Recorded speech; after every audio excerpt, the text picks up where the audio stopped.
chiro wakaromba sekuru tacho vanona kubata kupisa vanogona hama uyai muzopona uya kumeporini kwatinanganiko munanga sonokofunza ndepapi hatimboshayiko sekuru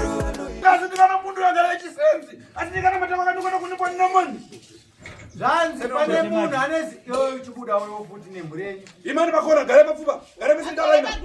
Karinya. Zanzi pa mugere papo pane munhu wandikuona nezita rikubuda rikumhanya paglazi rangu. Ndichitarisa munhu ane zita rechirudzi. Anonzi no munhu amara chisenzi asi ndikangana munhu dzinakaitwa nomeni. Asana chakati achoka piri. Hanzi munhu zita rakanonzi nomeni. Asi munhu ndichitarisa anotaura chirudzi. Zita rakanonzi nomeni. Arike nomeni. Iyo bora beo.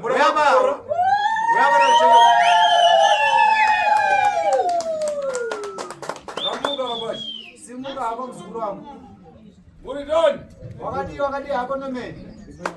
Ndiyangana mumbuye wangu na munango muda kuchenera Joseph na George. Ndiani?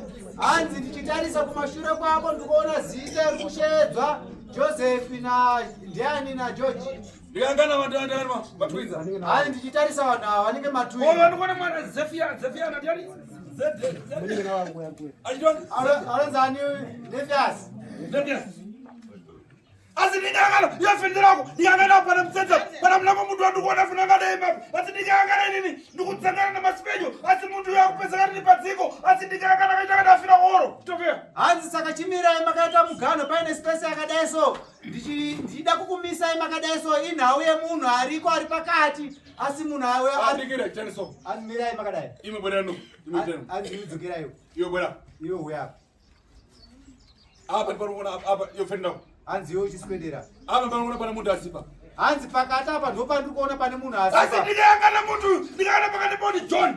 Hanzi ndichitarisa munhu ndikutarisa ndikuona hasi kuwanika muri kudzekereka kumutsvaga asi munhu yanga akaenda kunzvimbo inoita zvegoridhe munhu yachinzi zita rake achinzi John ndiani ndikangana dzina na John dzine ndepa wacho. Ndichitarisa zvakare pazita iroro yainaro iye John wacho nawo muri kutsvaga harisi zita rake ega izita ranga rira baba wenyu baba wake mukunzwa mashokani imwana bashi ime wakomana nawo matwins amusi matwins Joseph na George Wanji makadiwa vaziko epa apa dakusirana baitwa George. Hanzi akakusira imimi ndi John achitadzwa oro aita zvegoridhe tofea apa ndakavhutuka kutamanga atesi tofea ndikanyatsofa hanzi ndichita kasoso ndikona kuita kasoso ndichitarisa pane zita rikubuda kunzvimbo yamakapesera kubva ari kuruku kasoso nakamba ndakura saka mazita mamwe ari kutinetsa kushedza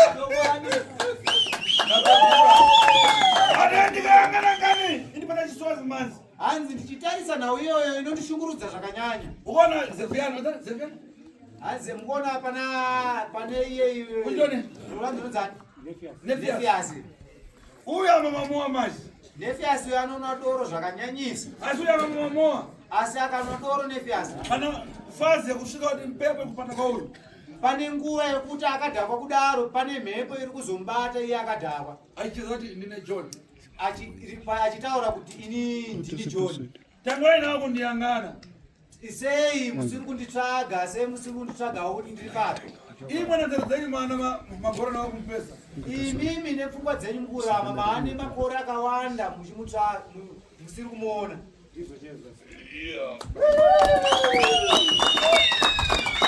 pepo ikacheza kuti ine ndokoni mukandiyangana ukasoso mhepo yakabuda paari Nefias ichitaura kuti inini enda munonditsvaga munzvimbo inonzi Kasoso asi mudapita muri wokumpesa asi makaendako kukasoso kuya hamuna kumuona apa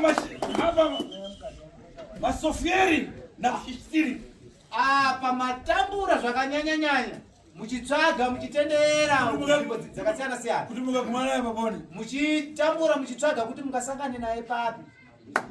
siri ukakona wazungurira ndoto fana nifuna kucheza mnakakona kuti nyera kana kugwa hanzi enda nawo utendere kwavari netsvimbo iyoyo. Shoko randinoda kutaura rinogona kuvavhundutsa, vanogona kutodona kana muna kudzonyera kana mumwe kuzvimamira chairo chairo. vanofanira kona kutubhira Vana hatifaniri kuona tsvina pana tafegura zvimutubhi tichasengwana ng'ono takura hachichafaniri kuona tsvina ndevana vadiki vanotambira vadiki ndovanasa zungurakatari mani chamanga mbura mako tendereka 3 tone chop chop todzezemate kudzungaira nhaishi uzamalizana pakati pana akasoeka hanzi wazopedzisira nepakati pane akashayika wacho. chima baba yo Chimira ipapo iyo Pana akashayika.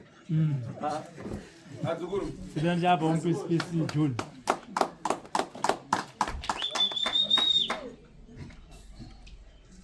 Jona dafisera John akafa.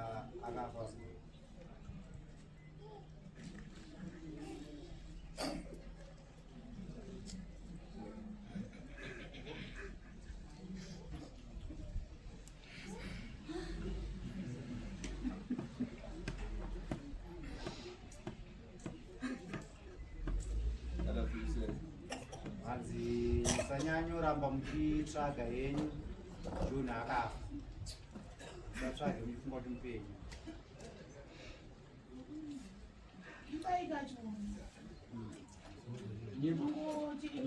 Akadai.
Zvinorwadza moyo. ndikayangana mana trash anoshi nyangana Hanzi zvinorwadza moyo nekuda kwekuti ndichitarisa maane nguva refu, maane makore 3 muchimutsvaga. imwe makumbuka nzere kuti uyu ndimowa Hanzi mimi mupfungwa dzenyu mamusingateerere panguva pashoko paitaura mashoko iyoyo akadhakwa muchitaura kuti awa ndezvake zvekudhakwa. yangana adatemwa badza yangana badzi Tarisa kana pahuma pake akatemwa nedemo, harisi demo here rine masticha nemo nenhau yewawa. saba imwe motaura muchiza kuti ndimowa Hanzi ndosaka mamuchingomiginowa muchitaura kuti aiwa ene ndikayangana iwe nomeni hanzi ndichitarisa iwewo nomeni, uyu urabazi wamfuna kwenda pamutima wangu ndichitarisa iwewo kunyanya iwewo nomeni. John waimuda zvakanyanya. apa ndikayangana mama adafiriseri kare kare John ndo baba wako John wacho adafiriseri uyu ama akaitwa Ana adafiriseri kare kare Ndichitarisa Ana ito Ana foyarini ndichitarisa mai vakafa vaidzi Ana. Zvakare baba wako John sazita waJohn akashayika, vese ava vakafa. apa ini mfuna kuyambizana kuti ine ndine tasu ndine murume mukuru Chandingoda kuti ndikuratidzei vazukuru vangu, ndinoda kuti ndikuratidzei kuti inini ndinoitwa tasu wacho, ndiri murume mukuru. Vanhu vakuru, vanhu vakuru, vachitenda kutamba nemhuru, zvaari matare makuru, vanotoda madhonza makuru.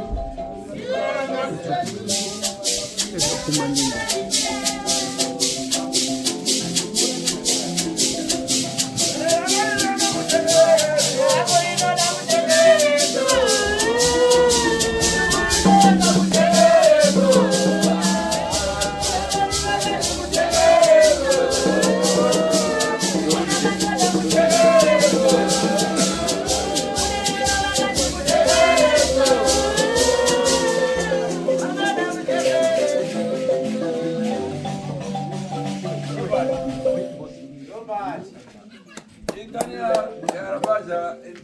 John Mai.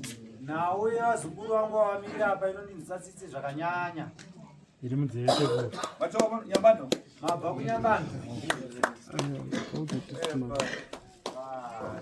Ngana mulwana wa kumui. So ine tima wangu ndo wa mazi nankani anokuyangana pa special lero. Hanzi ndichitarisa zvakare mutori wana wekumusha kwangu kuMozambique uko. Saka nawe yenyu kuti shungurudza zvakanyanya iri kuda paglass apa nokuti muri wana wekumusha kwangu. Mafara. Muri kunza mashoko aya? So kana ndakuzani lero. Asi nawe ino yanda kutaura nhasi. Kana naye mutima mwana. Ndoda kuti mugare nayo moyo menyu. Ndifuna kukonza mundu akaita zvinhu. Chandiri kuda ndoda kuti ndigadzire munhu akauraya munhu. Mundu wakwana. Kwamugara ikoko. Mafara. Kunza mashoko aya. Pepo ndifuna ipate kumwanenge chiro adachita zvinhu abwere pano ndizamutsudzura. Ndoti muzori ndikona chito akataka kubwera izvi ndikuti. yes Muratidze vazukuru vangu. Ndosaka ndaimba kambo kekuti ndiri tasu munhu mukuru. Ndinoda kuti ndigadzire mishonga yangu yekuti ishedze mhepo yemutse mhepo yonotinha munhu akauraya munhu iyeye. Munhu iyeye ouya panapa otaura nyaya dzake ndinofanira kumusunungura ndini. Akaregedza kuya Akabwera izvi ndikuti izvi. akaregedza kuya glazi ro ndakuripwanya machira Kana ndakumapisa uri nyera matuti. kana glazi kana kutoritira mtsina chaiko chaiko.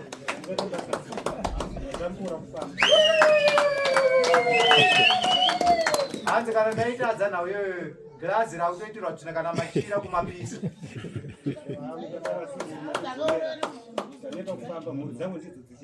Ukona kana funa kuuza.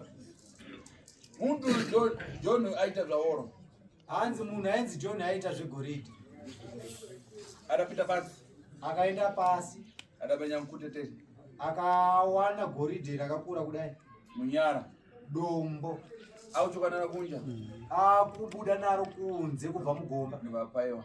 Ndobva auraiwa naro achibva mugomba. Ndivakaendwa mumazi muZambezi. Ndobva akatorwa akaendwa naye muna Zambezi akanwa kuvhura. Hapana mumuyangana rini. Kana makamutarisa muchakwanisa kumuona. Adaiwa na nyangoko. Akatodyiwa negaro nemakara. Mufara. Kunza mashoko.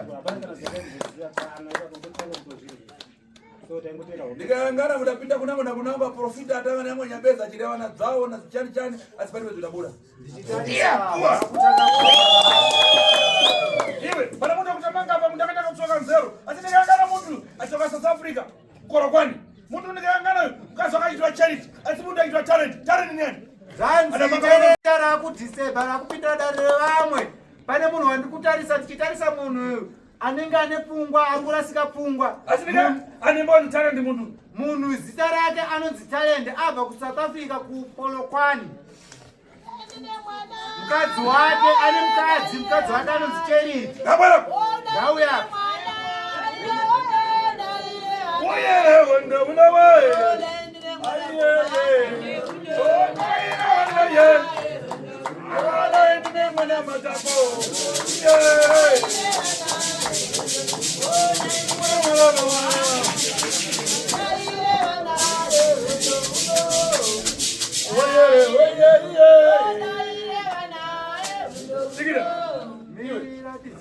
Kani shiri.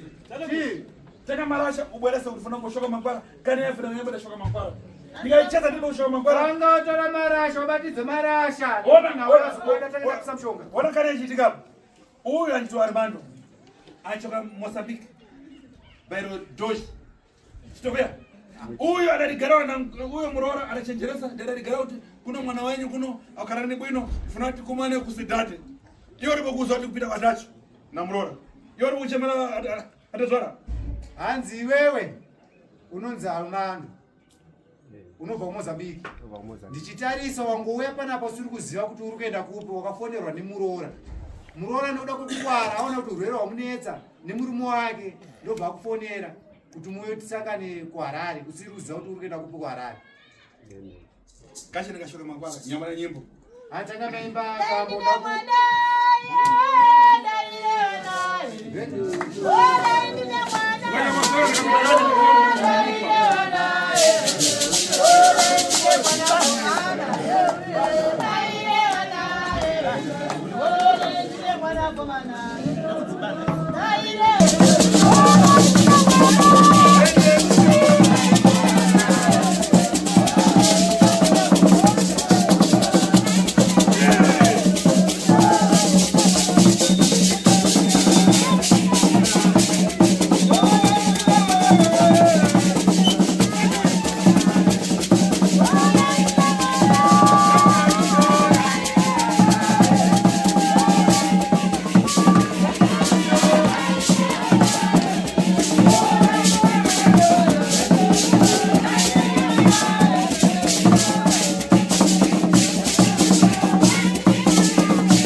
Ikani matako pasi furumirani. Isai, garai pasi kasirai.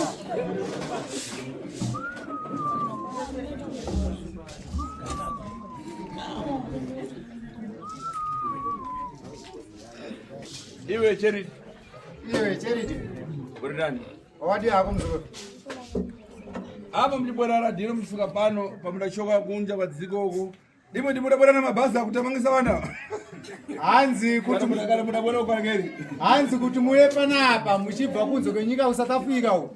Amusiri mere makazongobatanidzana nemabhazi emara yakwenana.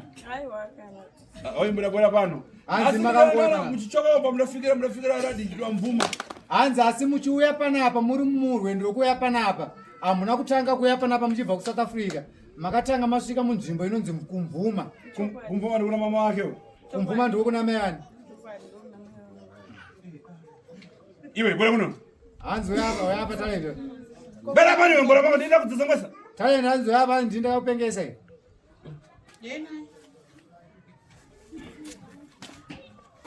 Iwe. Aba. Mchuno mudachoka mwana mmozi mchuno ndachikisikera mchuno. Ndatasa mchuno make chemo makabva mwana mumwe chete. Ndikangana matoka kansikana aitwa Kimbali. Ndichitarisani mwana anonzi Kimbali. Ndiani Kimbali? Kimbali ndani. Mwana wedu naye. Kana mwana wako mumbara soto kana mwana wako mbara. Hanzi yoda kugutsikana kana ari murume wako uchimbo. Kana namiza machaka musaka. Hanzi pamukuti nyepera. Mkisa toni. Amkise toni.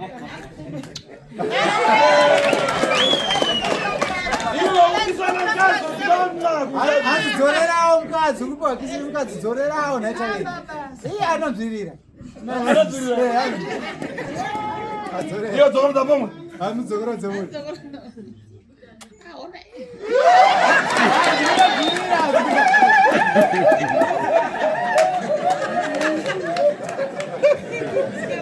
Roman. Kuti kisinga ndeke. Hanzi aramba kuti kisi nongorangopeperuka nemhepo. Ndovaigama nerimi kuti anowedzera mukama. Wakata nyumba munonga mchiririwa muyumba. Hanzi kuwapa imba izvo zvinokupengeka uko munonza mune mhere mumba. Munonga mchiririwa munyumba. Munonza muchichema mumba imo mune kupengeka uko. Buru. Iwe. Uripo. Panguya cha nomboita soba seguro. Pase kopo buru. Pase kopo. Okay. Iwe Armando. Iwewe Armando. Si. Okay. Mukadzi wangada kwatira barana mwana udabara mwana mmosi nawe. Mukadzi wangu akarora iwe Armando wakangoita mwana mumwe chete naye uyu. Uku ng'ambo kuna mburi zako. Kumhiri kwaunobva kuMozambique izvezvi utone dzimwe mhuri. Amacha aitwa Febi. Amai vake Talento vanonzi Febi. Ndizoni? Wakasiyana nawo wakangoita mwana mumwe chete. Ikani manja ite manyengo. Hanzi ndinopereka ndikanyemwe. Nyambo na nyimbo. Hanzi chimba kambo wani. Handite manyembo. Tasu anobata. Aya, tasu anobata eka. Sudura butsu. Aiwa, tasu anobata eka. Aiwa, Tasu anobata. Aiwa, tasu anobata. Aiwa, tasu anobata eka.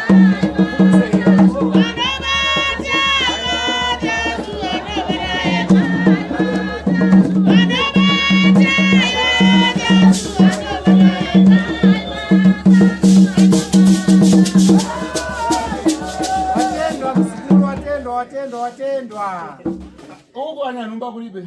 Hanzi likamboru kuimba zvakanaka asi vanoridza vacho vakuridzira uyanga. Vanapita kumazi. Hanzi vanapita kumazi kulibe. Hanzi vengoma hapana vakaenda kumvura vapo. Wasala chibo. Odi. Waenda kale kaloya. Odi. Gando sala chibo. Odi. Wanda kale kaloya. Odi. Wanda sala chibo. Odi. Wanda kale kaloya. Odi. Wanda sala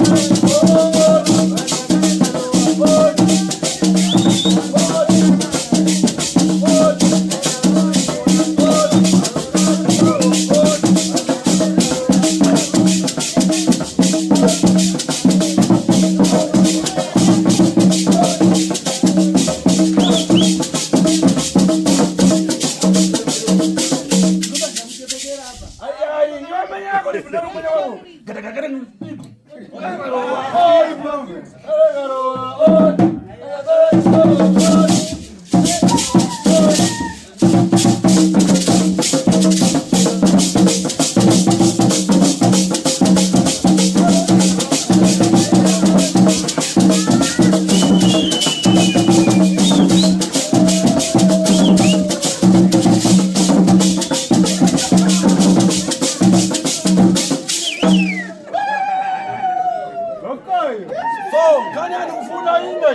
Hanzi nawe andikuda inini.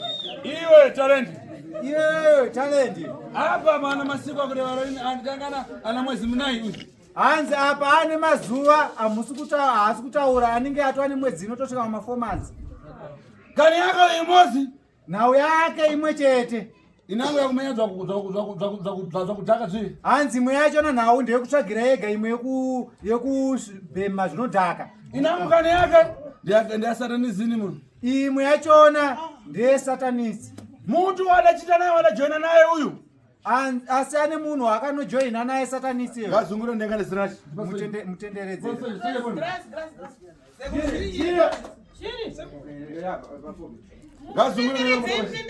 Amutenderedze mashure wake. Iwe ndifuna matako mani bora vangu pora. Hayi wadongurwara kwacho mani. Ndida ngeke zozanisi. Amuse muhere.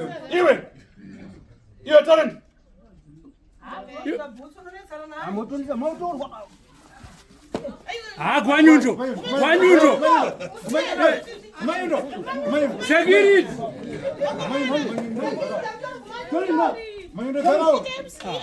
Gumanyundo. Neo gumanyundo wacho mani. Unorwara ofuti sekuru urapayo ofuti gumanyundo. Anorwara ofuti. Ngazana mchoza sabati. Chasa sabati. Ngazana mchoza. Aiwa, manyoa. Amuna manya madarasa. Akiwa kumanyuka. Imani. Apa pana chitirina sipojanga pana kadzina kana nakachinembo pasipojwa ngapo. Ndano poko nembo junior. Hanzi ndichitarisa pagirazi tarai munzeko. Hanzi ndakatarisa girazi randakabata umu. Maoko mangu ndikuona pane zita riri kubuda asi zita racho riri kunzi junior. Yakana zvakaita tsapata dzakatasangana. Kana panda kana pasha. Hanzi tasamwa zvakaita tsoka dzake. Takaromba mukomana. Satanism refridari yangana. Aya kwanza dzikama matsoka dzake ya Saka mutsapare mubhusu kama anga chidaso mubhusu no. Hanzi kana akapfeka saba achisa kunze apona. Sekuru mune basi. Apa kunyara. Akunyara tabiza tona.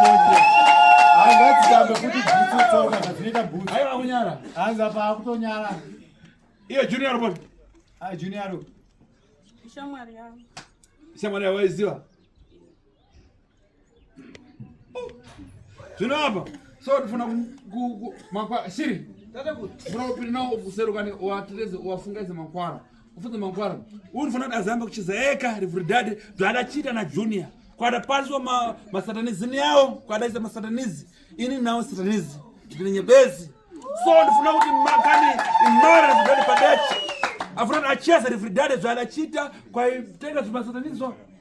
Zvanzi zvandira kuti uite shiri. Ndoda kuti utenderere kubatidze marasha. Wabatidza marasha ndoda kuti wozowapfungaidzira mushonga wazukura. Ndoda kuti ataure ega talent kwaakaita usatanisi onyatsotsanangura kuti chii chakaitika. Hanzi mukomana yo asimuka yo. Hanzi ane white akadai so. Alright, yo simuka asimuka yo. Wacho wabona? Hanzi wabva ku kubona. Ai kubona? Hanzi uri muno mumebhoreni. Una ngazi? Une mukadzi? Ugara na mukadzi ke? Haugani mukadzi ke? Tangu nai? Enda. Ai? Kurambana?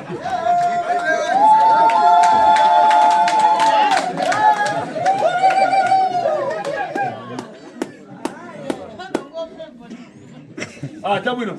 Hanzi hawa ndotenda. Ndina familia yavanhu kuona ita zvanekosero ndipona achita zvakobiri ni. Hai ndikuona une hama yako inoshanda kumari ndiani mukoma here? Ningina. Achita zachani? Hanzi anoita nezvengoma ako.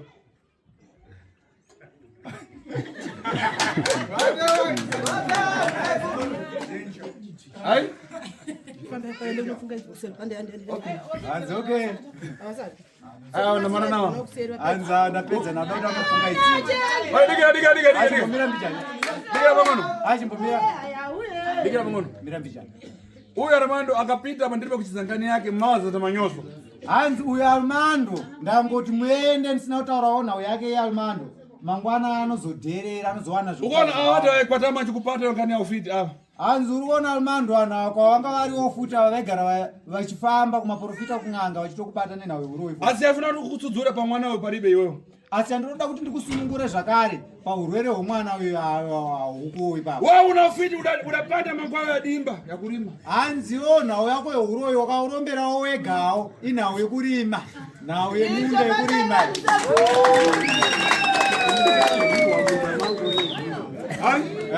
Ndamfana kudliwa kane chungu wakatanga unokusawo chirimba.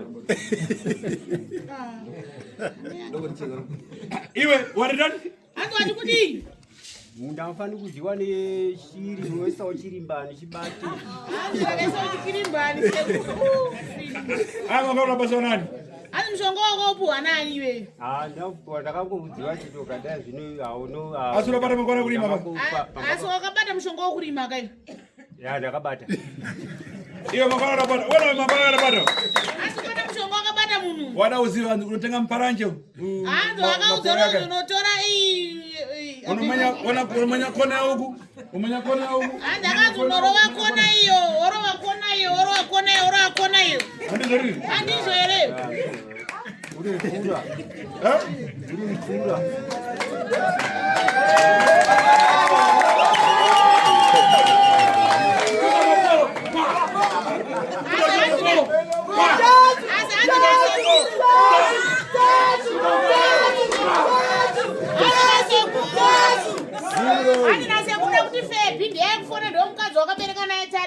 Ndakuti uzofona Febe akuchenese panyaya talent kuti ahupo. Ndizona imzukuru. Iwe achibodikira mtsikana.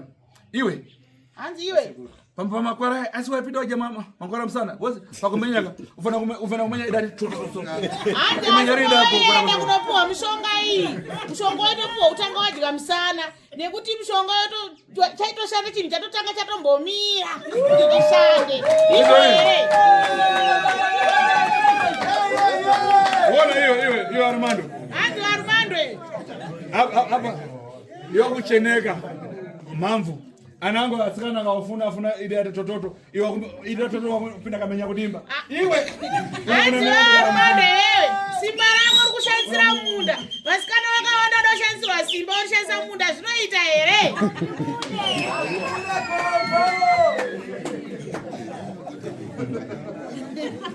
Saka sikuronga wakaipa mtu Armando. Omudimba wausiraitika. Handina ukukuvadza. Aiyo kuipa. Ana wasuru idalele iyo. Anzo katoipa nasekuri kutoa 4 connects.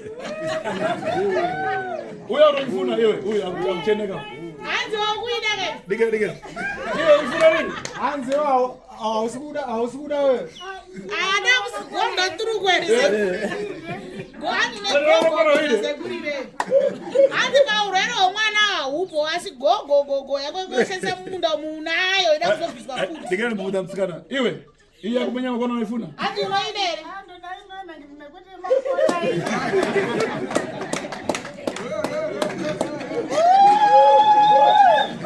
Okay. Ndifuna kukonza, ndokukonda. Ndoda kugadzira ako muzukuru tenderera kusero. Enda kufunga iso. Enda uno. Omuroro ngosingaroteri dzibudze nguwa bobo yatizara. Aya ndokweru. Siyarwaimba.